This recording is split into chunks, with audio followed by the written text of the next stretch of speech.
Hello, so welcome to Research Insights with Elite Mind Academy. So today I am on my own as my lovely partner in crime, Valentina, with who I've been sharing those conversations so far. She is not feeling well, so I'm joining by myself, and I really hope you guys will help and support me by engaging with questions and comments so I can really build that dialogue even though Valentina is not here. So what are we talking about today? Today we are discussing culture and how can we build companies' culture that prioritizes people's well-being. We will be looking at how does that process looks like for new companies and for new startups where we have an opportunity to build that culture from scratch. But also we're going to be looking at how do we do this for established companies where maybe our ways of working and culture is not exactly how we want to be behaving in the workplace, right? And how do we engage in that change process? But also, we will be looking at the individual role within that, because very often we think that, who am I as one single individual to make any change, to make any difference? So hopefully, I will be able to share some very practical tools and strategies how you can drive the change internally within your company. And yeah, we'll see how that goes. So you can see today I am in a very different location. I am working today from British Retail Consortium, and I've been recording some of the videos here in preparation for Leaders Summer School.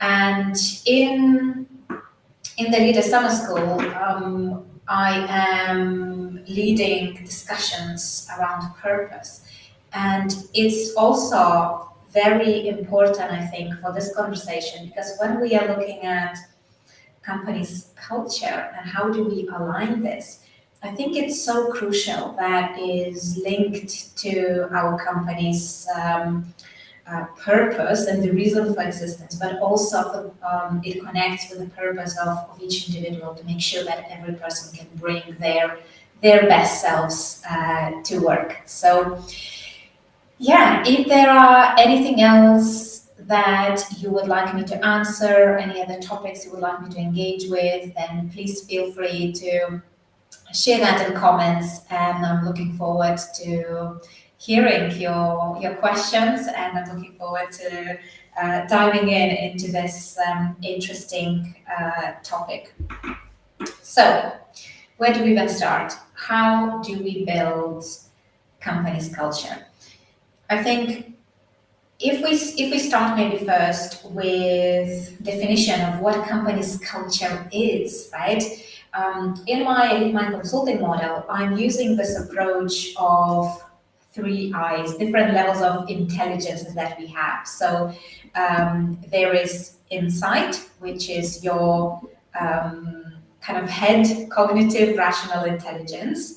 Then you have your inspiration, which is your emotional intelligence, which comes from your heart. And then you have your impact, which is your gut, your driver for action. So when you look at how we combine those different levels of intelligences and how it manifests at the level of organization, we can define companies' vision, we can define our culture, and we can also create our strategy that really connects those different sources of wisdom and intelligence in that way.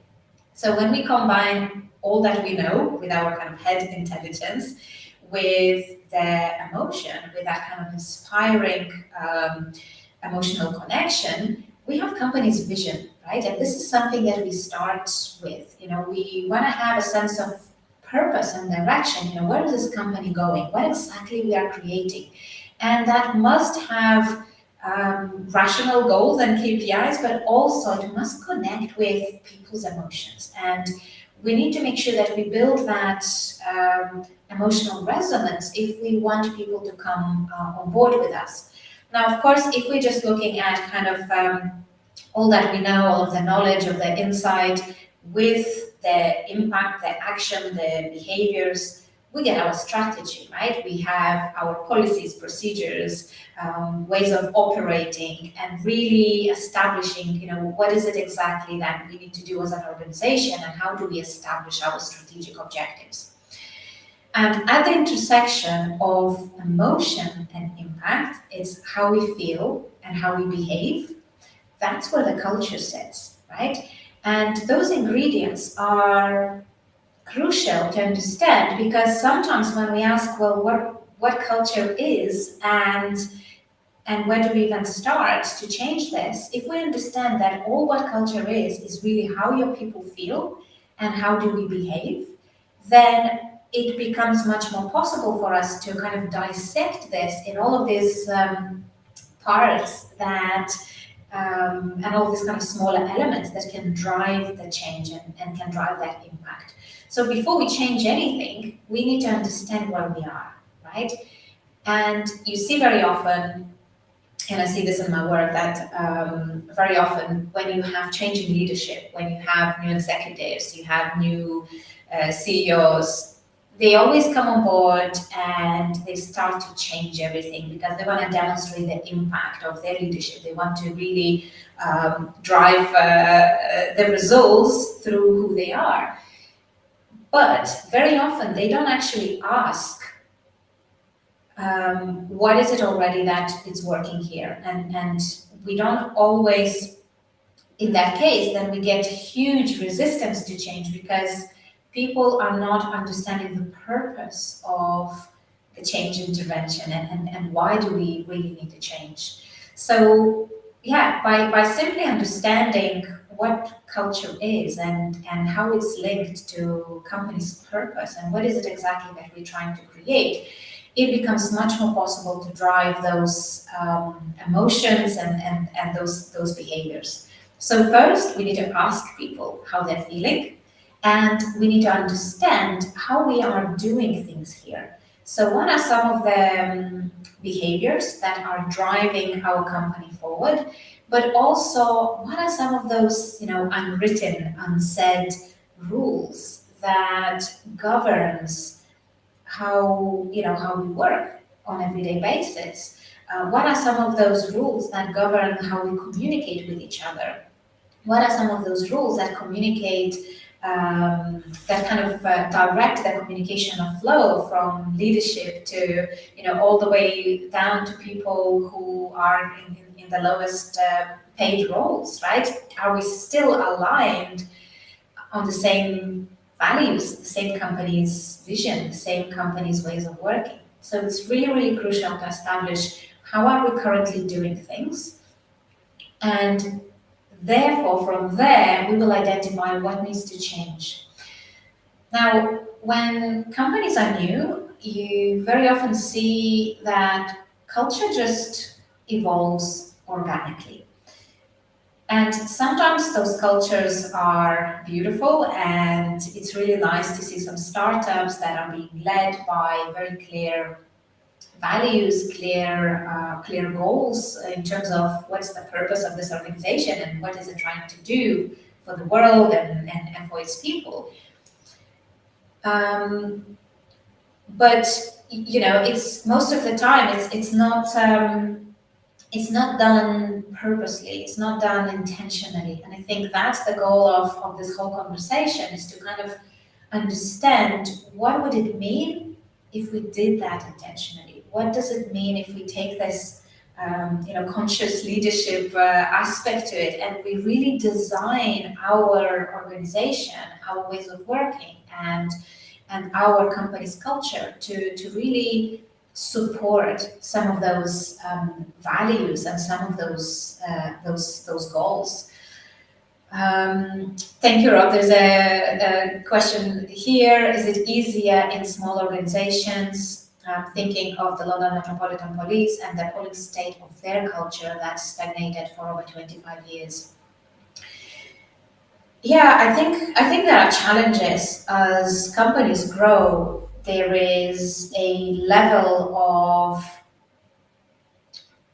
the level of hierarchical structure and the level of bureaucracy that evolves can sometimes become an obstacle to that change, and some of those embedded ways of working. I think the worst things that can happen is unchecked power, right?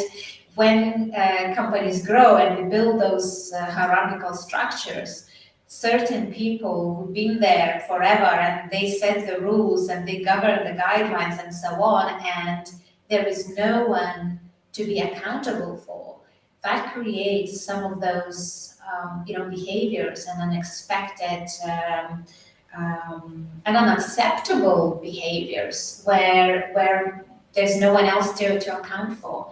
So I think the big key is as the company grows, is how can we make sure that we are still maintaining those values and we living those principles and we're making sure that we are really delivering on what we are supposed to do, right? Because so often we see those beautiful statements of values, objectives, this is what our company is for, plastered on the walls and all these beautiful posters, and graffitis.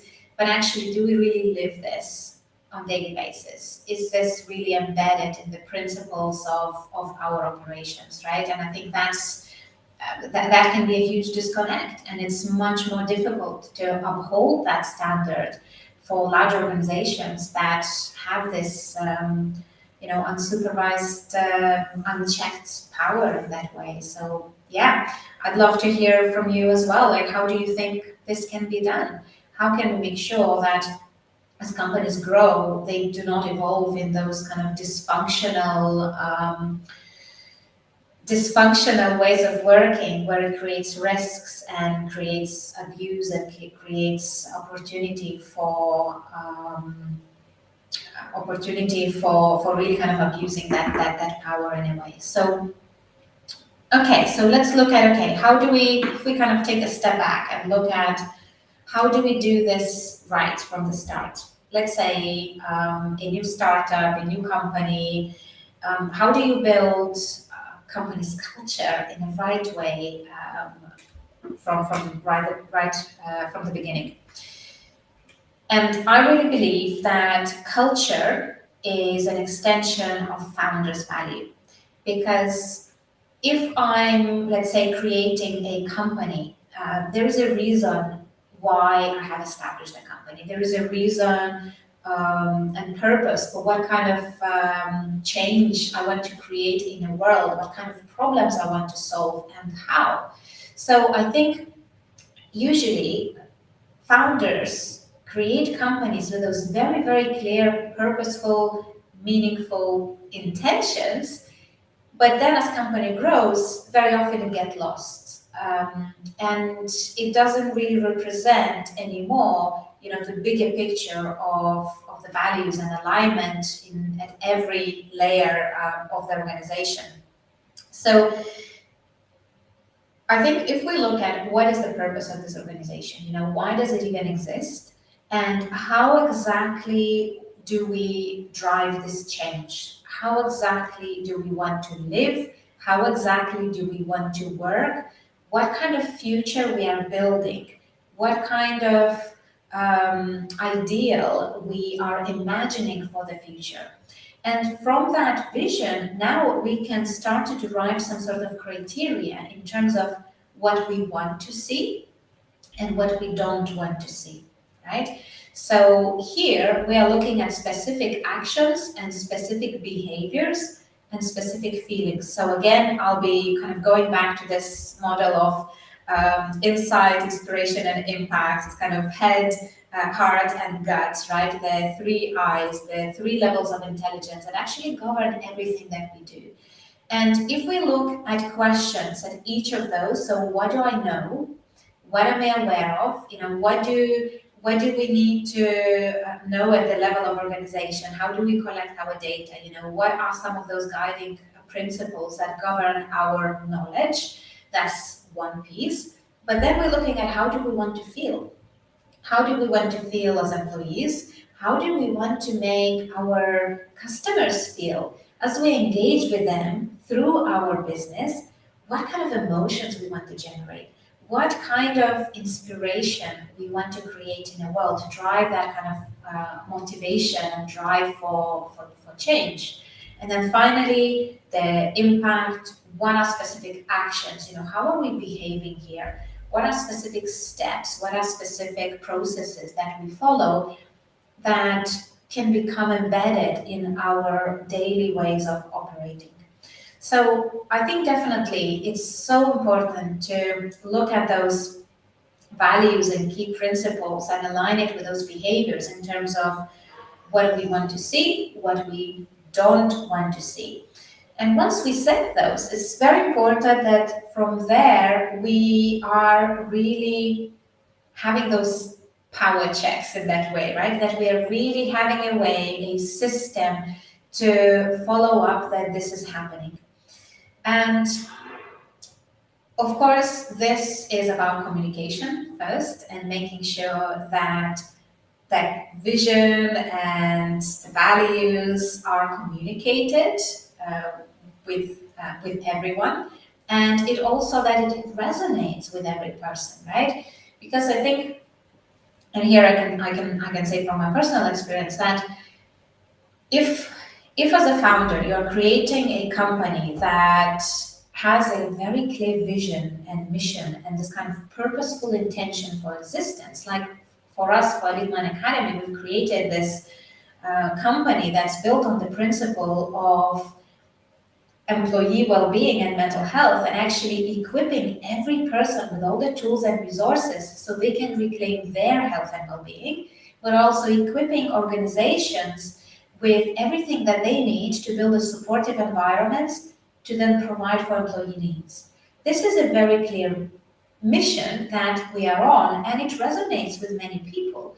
And those who resonate with it then come on board and try to help me, because it's when we grow our teams, when we attract our customers, when we build relationships with our partners and other stakeholders, investors, right? It's that purpose, that clarity of vision and mission, and asking those questions, why am I doing this? Why am I doing this? What is my role in this? Why am I doing this now? Why now is this right moment to drive this change? What happens if we don't take action? Those are powerful questions to ask to really help us to shape this vision and mission in a right way.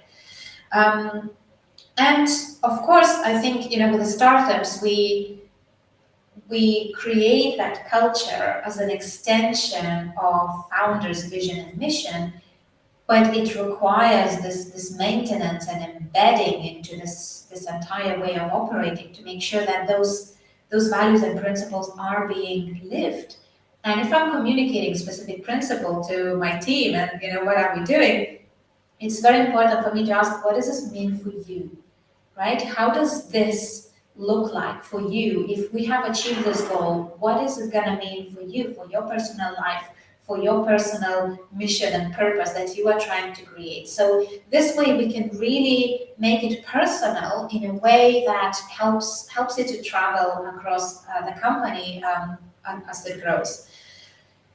But when we do this culture change and culture build in a way in larger organizations, now it becomes more difficult, because now it's not enough just to have one person and their vision and mission and kind of direct it to the company, because now people are on board.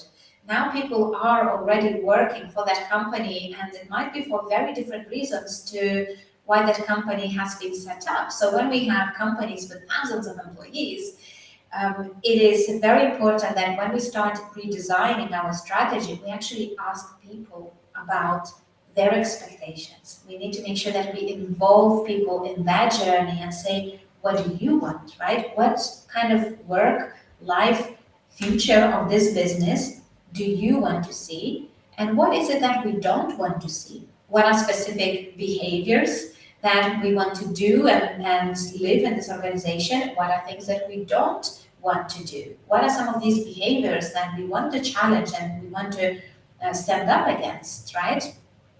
And also, how do we want to feel, right? How do we want to feel in this company? How do we want to feel about ourselves? And how do we want to feel about our role in it? So I think asking those questions is really, really important, because by allowing people to create this from the very start, to have this input right from the beginning, will help you to manage the kind of resistance to change. Because very often, if leaders just come on board and say, right, we gotta go through this big change, we have to go through this big restructuring, and obviously some of the change is purposeful, intentional, and we decide that we have to redesign the culture because it doesn't fit the purpose of the business anymore as it grows and evolves. But sometimes it's not even an option, right? When you have integration of separate companies, when you have different kind of restructuring, when you have buyouts of companies buying smaller ones, and you become absorbed in other companies' culture now, it is so crucial that we bring those different parties together and explore the alignment, right? Again, in terms of what do we want to see and what we don't want to see. Again, on all of these three levels of kind of head, heart, and gut, right? So what we know, what we feel, and the drive and action and behaviors that we are creating.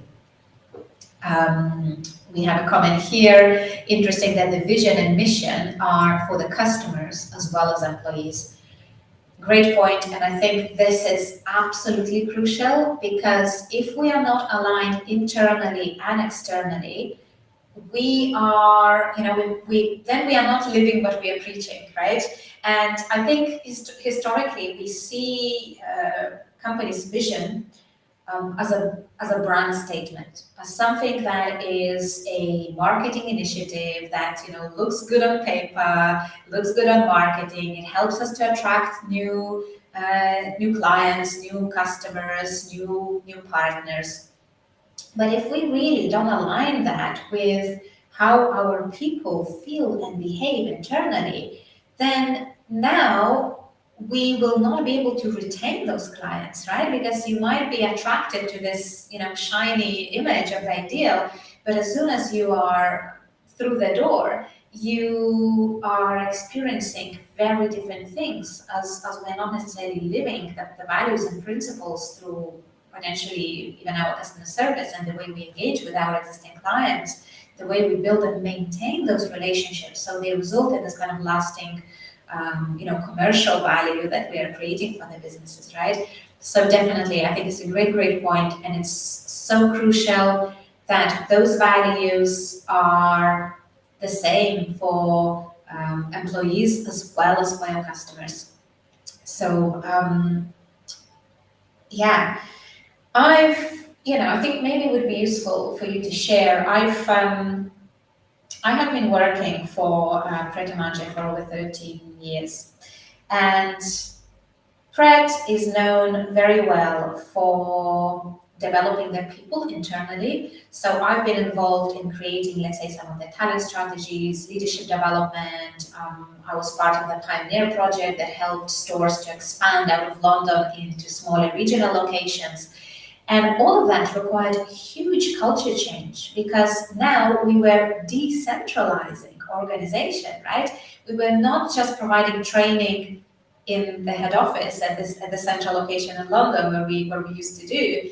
Now we are creating all of those hubs, and as the company expands, how do we maintain that culture? How do we make sure that we are still building the same actions and intentions? And there are some beautiful examples from Pret in terms of how they were able to do this as they grew.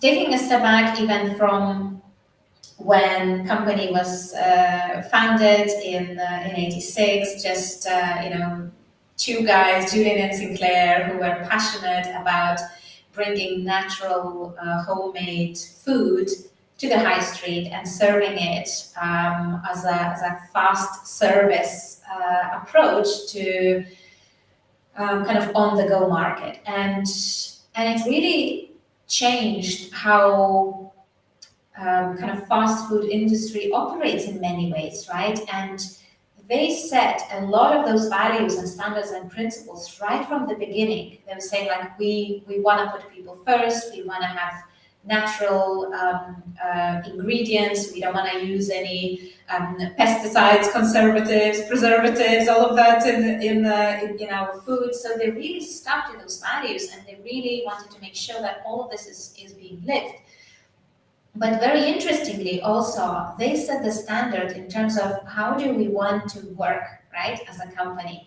And as much as they were driving those principles for, sustainability, for supporting homelessness, for having charities to, let's say, support people who were out of prison back into the works. So they were really believing in, let's say, giving every person a chance, and sometimes a second chance.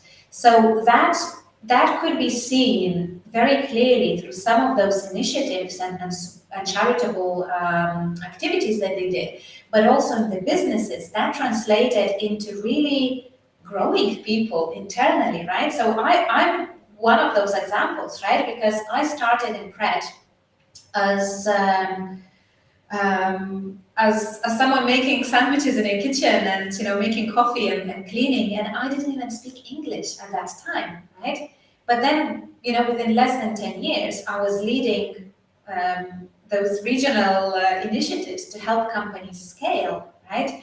And all of the training and all of the development was given to me because I was noticed and somebody believed in me, and I was given all of the tools and resources to grow, right? And that is such an important principle that when you are sticking to those things, both from external point of view, but as well internally, it really helps company grow. So whatever those values and principles are, it's really, really important.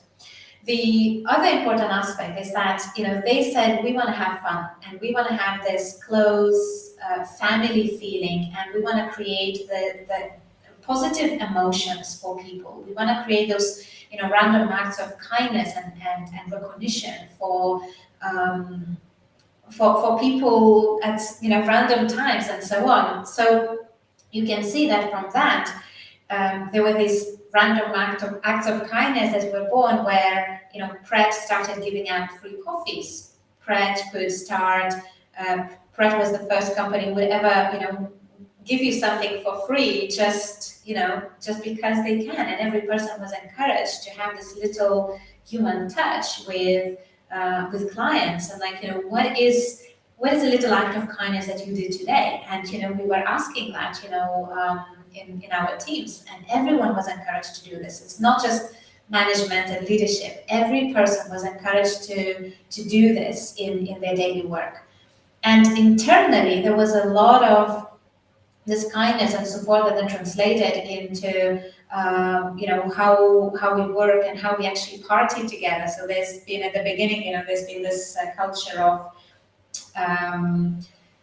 Friday night drinks, and everyone was encouraged to go out and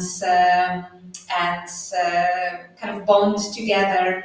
And at the beginning, company was operating Monday to Friday, kind of standard hours of kind of 9 to 5, 9 to 4.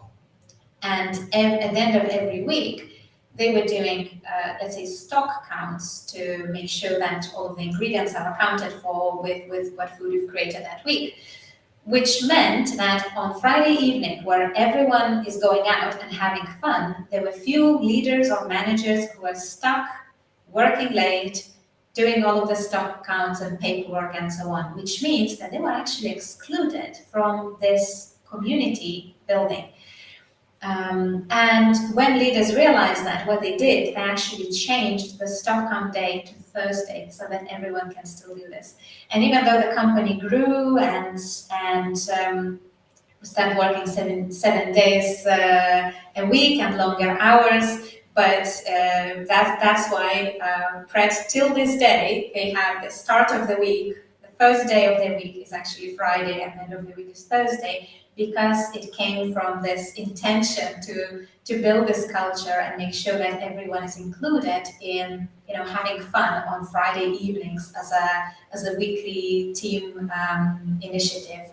So yeah, I hope it helps to have some of those practical examples, how some of this translates into ways of working, and absolutely going back to that point, it's so important that those values are lived both internally in terms of how we do this within our business with our employees, but also how this manifests in other initiatives and what kind of impact we're creating for our customers. Yeah, what else? What else? Any other questions that I have missed? Any other comments? I think other thing that is important to mention is that when we think about change and company's culture, for each and every individual, sometimes it can feel like, who am I to be able to do this change? If am I working in a toxic working environment, if I am in a company that potentially has a beautiful vision on a wall and those right values, but it doesn't happen in reality, how can I change this? And of course, it's very important to realize that we can, we make a huge difference as one single individual in terms of the impact that our small interactions and our small intentions can have this ripple effect. So how do we do this right? Well, first of all, I think really being clear with yourself in terms of what do I want to see and what I don't want to see. What are my clear values that I want to live and I want to demonstrate? And then role model them at work. Make sure that you are adhering to those standards for yourself to be that role model that other people can look up to. But most importantly is having your boundaries and being able to say no and positively challenging when others don't live those values. So very often I think, we talk about, when we think about toxic working environment and toxic culture, we usually have a lot of gossip, we usually have some abusive behaviors, some harassment potentially. Now, most of the time, this is not being done intentionally. Like nobody is treating somebody else by purposely meaning to hurt them and to abuse them and to harass them. It stems from lack of knowledge, lack of awareness about how other people feel and how maybe my actions impacted other people. So we really need to start communicating and sharing that and providing that feedback and saying, this is how I was touched by this. This is how it affected me. And instead of coming from the place of victim, coming really from the place of empowered change maker, saying, there are ways how we could do this differently so that creates results that we want. And having this positive challenge when, if somebody comes to you and starts gossiping about other person, like really challenging them, saying, do they know? Oh, no, okay, so why are you telling this to me? Go speak to that person. Is there anything that I can do to facilitate that open and honest conversation? How can we resolve this? What is the result that you want to create? And actually not engaging in some of those behaviors that then create some of these more toxic working environments. So we have tremendous power in our hands. We have a lot of impact in our every interaction and our every action has a ripple effect. If we align our actions with our clear values, then we will make sure that it will transpire in this better world that we are creating for all. So yeah, so if there are any other questions, any other comments, I'd love to see. I would love to hear if you want to, some of your experiences, what are best examples of companies that have amazing culture. What are some of the examples of companies that maybe haven't lived to their best potential, and sometimes something bad needs to happen, and some claims and litigation cases where company realizes that something needs to change. So I really hope that we don't have to get to that place, that we can realize unhelpful habits and behaviors and really address those proactively and build our companies intentionally, rather than just kind of allowing it to brew up to the point where it results in some concerns. So thank you very much for tuning in. Thank you very much for your comments. And I'm looking forward to speaking to you next week. Bye then.